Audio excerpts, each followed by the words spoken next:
Hi, my name is Lissa Kennedy. I am a guide from cohort 17 and I live in Utah in the United States. And I was prompted to kind of share a little bit about the practicum and how I experienced it and just a few reflections on different assignments and my journey through the practicum. I'm so happy to share because actually this whole training and practicum through ANFT has really changed my life, I would say. It's not only kind of shaped me as a guide and continues to do so, but I feel like it's also helped me so much on just my personal journey and finding who I am, and I think that's all tied in with nature connection. So I wanted to start off with my sit spot. This is one of the spots that I sit in my yard. This might look a little strange. It's just a little wiki up my little boys and I built. But I think sit spot for me has been kind of the root or the backbone of the practicum. And I graduated, I'm certified now, but I still continue with sit spot because I find it so nourishing. And coming into the training, I obviously loved nature, and I felt like I'm mindful in nature, but sit spot was a whole other animal. I had no idea, and it was my first introduction to that type of practice. So coming home from the training and starting sit spot was just really perspective shifting, and it showed me slowly, new ways to connect, and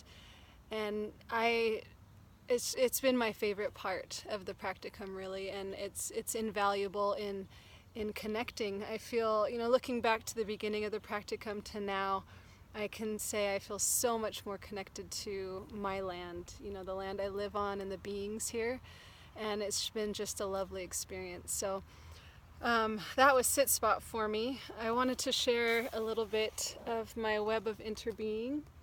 Hopefully you can see. It was a bit overwhelming at first to think of 18 beings, when I hadn't really thought of that before.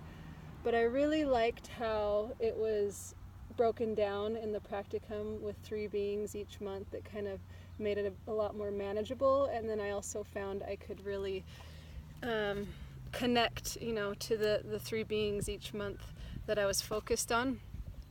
So that's one example of, how I did my web of inner being. I just kind of put it inside my journal. And another thing I didn't mention about sit spot is other things that I did rather than simply sitting and noticing, which was a lot of it. But I also like to intersperse like journal writing and poetry. One time or a few times, my mentor Stana kind of invited me to try something new, and so I have a lot of deer coming through, and one day I decided to pretend to be a deer or like embody the deer, and I got on all fours and my children got in on it. It was really fun, and it really showed me a whole new view of my land that I hadn't experienced before. I'll move on to one of my other things that I loved. Another assignment, is the invitation cards. So I would write my invitation on one side and do the haiku on the other. And I'd add a few little drawings. I just did mine, on simple paper. I'll read one for you. This one's called Loved Ones. I invite you to find a being in this forest that is reminiscent of someone you love. Sit with it for a few minutes, noticing the ways in which it reminds you of your loved one. If your being is small enough and it also feels right to you, you are welcome to bring it with you when I call you back. So, and then I wrote the haiku on the back about my mom. Poplar, my mother, slender, lean, yet upright, strong, the backbone of us. So these are my invitation cards, and I had a lot of fun doing them. I really enjoyed the haiku aspect because I feel like it really helps you get to the bare bones of your invitation. As far as journaling, I can show you a few examples of, let's do this one, of how I mixed some journal drawing, sketching with words. I have the full moon there and the northern flicker, which was a woodpecker visitor to my yard. And here's another one. And then lastly, I'll just share a little bit quickly about my harvest project. It took me a while to decide, and when I finally decided, it kind of hit me over the head like, oh yes, that's what I should do. Because I started an Instagram account way back, before I was trained. The week I found out about forest bathing, and I kind of knew it was what I was supposed to do, the only thing I could really do was start, practicing on my own, and I was so antsy to get going that I started an Instagram account to kind of follow my journey a little bit.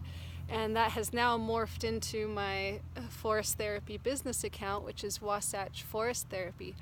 But what I did for my harvest project is I just printed out a photo book of some of my favorite entries on my Instagram account.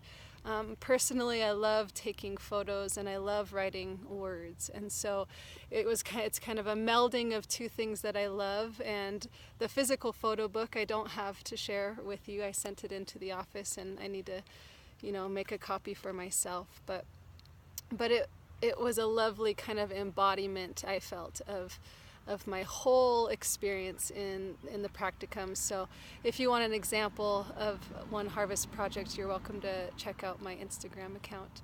But I just want to say thank you so much. This whole experience has been beautiful and lovely, and I feel so happy, and I feel like I'm doing what I should be, and I'm grateful to the ANFT team for guiding and supporting. And even though I'm certified, I still continue to feel very supported in this journey. Signing off. I hope to see you all in the woods. Thank you so much, and have a good day.